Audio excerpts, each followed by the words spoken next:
Saka na mo boss ang pison. SKW among gamit. Darang pison ay nihinerami.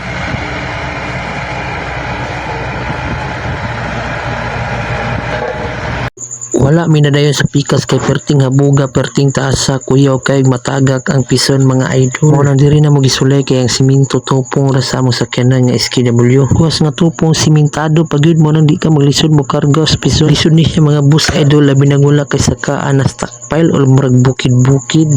Kay ang imong rampa kahoy ra nya og mabali impas imong utang tanan kay kasulay na ko ani sa una na bali ang kahoy perti na kong kulba at tanan santo sa kuha na tawag.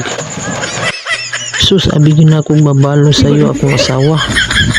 Maunang karon sure bulay na sa pagkarga sa pison mga idol. Kaya ang kinabuhi binilhon mo nang atog yung ampingan. Nya ang unit minilyon mo nang sayang kud og maguba ras karga-karga.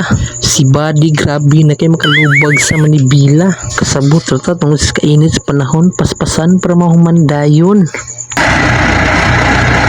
Bahog mayo dugay kay mo kan. Ipastar gyud. Okay, magmao na ni.